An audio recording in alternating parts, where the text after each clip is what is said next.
Next, we have Dr. POOJA KHAMAR presenting on biomarker-enabled specific targeted therapy.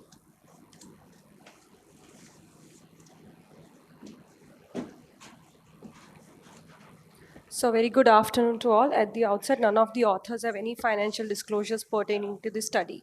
So as clinicians, everybody would be wondering that why do we need a biomarker-enabled therapy?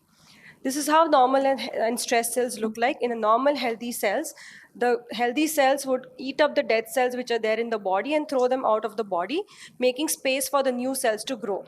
However, if there is any inflammation present, the cells will be under tremendous stress, and any dead cells surrounding them, the normal cells wouldn't be able to eat them away, throw them out of the body.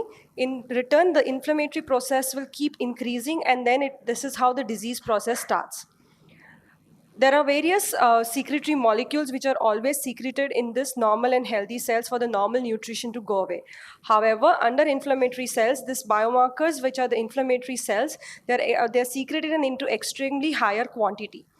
Now what happens is, if these are normal cells and if you do any procedure, cataract, refractive, glaucoma, retina, the healing process is going to be normal. However, if the inflammation is higher to begin with, then the post-surgery, the outcomes are also going to be vague. The healing is going to be abrupt, and that is how the disease process is always vague.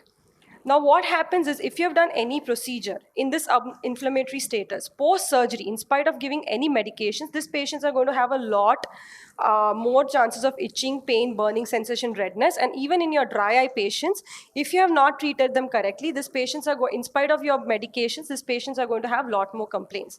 So the research question is that how do we identify the subclinical white inflammation which is present, which is not picked up on our normal routine diagnostic test or our clinical examination? Our lab was started around 10 to 11 years back with 3 scientists, and over the 10 years of time, we have collected more than 25,000 tear samples, and with the help of 150 scientists, we have done tear biomarker analysis to see what the inflammatory biomarkers are in each of the disease, be it dry eye disease, ocular surface disease, retinal conditions, or refractive or cataract surgery patients. And not just our group, but many group over the past decade has published this work where they've noted that various inflammatory cytokines are present commonly over these disease conditions, and they are responsible for your dry eye disease and ocular surface conditions. And they will not be treated just by your normal lubricating drops, hot fermentation, cyclosporins, or anything.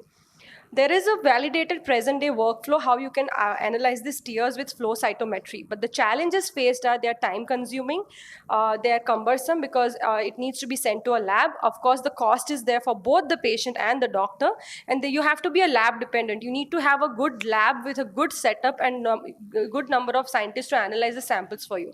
So the question here is, can we, from a vast, exhaustive lab setup for biomarker analysis, develop a point-of-care diagnostic kit which is deployable in all our clinics for easy clinician use? So we have built an ELISA-based biomarker kit which is ELISA-based, and a fluorescence reader is involved, where we can analyze 8 inflammatory biomarkers in just 90 minutes with just a Schirmer strip where you collect the tears from for your dry eye disease test. This is how it works. We do a normal dry eye test with Schirmer strip. After 5 minutes, you collect them in an Eppendorf tube, and you add a 300 microliters of buffer solution in this, and you shake the tube for 5 minutes. After 5 minutes, all the tear proteins and inflammatory cytokines will be eluted in this buffer solution, and you take 50 microliters of it and then put it in the cartridge to read the analyze. At the end of 90 minutes, you get this report which suggests that what is the level of each biomarker, whether they are normal, whether they are not. You can get a quantity of each of this biomarker, and based on the reference interval, you can see what is it, whether it's normal or abnormal. So we did a study where we included 1,080 eyes of controls, 1,300 dry eye patients, and 1,000 keratoconus patients. We collected the tears and subjected them to a biomarker customized pathfinder kit to see the biomarker levels. What we found was that this biomarker kit was easily able to differentiate the inflammatory cytokines between controls, dry eye disease, and keratoconus, and also give us a quantity of each of these inflammatory markers in all of these patients. But what was more interesting than this is you can get it, but in the control patients, which were normal according to the TFOS used to classification, Chalmers, Tibet, OSDI, all was normal. Their inflammatory cytokines in 50% of the patients were still higher, MMP9, IL-6 and IL-1 beta, suggesting that the subclinical inflammation disease process has already started, and this which is not picked up on your diagnostic test, and if you do anything for them, they're going to have a severe reaction to your treatment. And not just for this patients, but a cataract surgery patient, a large proportion of subjects scheduled to undergo cataract surgery also exhibited higher levels of inflammatory markers. We did not do anything for them. However, we proceeded with the surgery. And after surgery, from this cohort, 50% of the patients with pre-op dry eye disease, with no pre-op dry eye disease, who had higher inflammation, developed dry eye disease symptoms which are not treatable.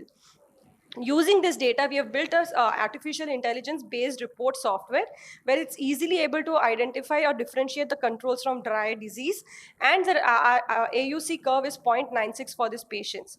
And this is just easily usable for all the clinicians in the clinic, which will be able to tell us what is the level of the disease and what treatment should be given to the patients. So how do we use it in our clinic? If the MMP9 level is higher, you use a trehalose or a cyclosporin or a IPL-based treatment depending on the levels of high they are.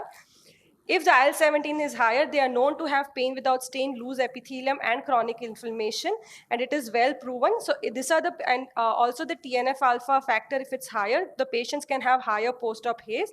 So for these patients, the treatment would be doxycycline, steroids, or IPL-based treatment. If the IL-6 or IL-1 beta levels are higher, then these patients will need a IPL or a lubricant-based treatment. If the ICAM levels are higher, the first line of management would be a lifitegrast-based lubricating drop. And if the VEGF levels are abnormal, it helps into your ROP and dry eye disease treatment. So this is the first panel in the eye care with multiple biomarkers to diagnose various conditions, and it helps to define severity of the condition and customize the treatment. Accurately helps to monitor response to therapy and timely titrate therapy. Multi-marker strategy provides for validated, balanced approach to aid the clinician, and it also helps us to stratify the clinically healthy eyes from subclinical and my inflammation. team for Thank helping you. me present this work on their behalf. Thank you. For you. Just tell me something, this kit that you all have devised, this has been patented? Yes, ma'am, we have applied for a patent. In fact, now we have applied for a regulatory approval. So as soon as we get the approval from the DCGI, it will be available for use for clinicians. So initially, we will not be charging anything because every center, this is the first time a biomarker kit is available for everybody. So we'll be giving it for clinicians who are interested in using in their practice. And the second thing would be once we have data from all the clinic, which will keep it in our, will incorporate in our AI-based software, then we'll commercialize it. So regulatory approval should come anytime in next 2 to 3 months from the DCGI. Thank you. Thank you.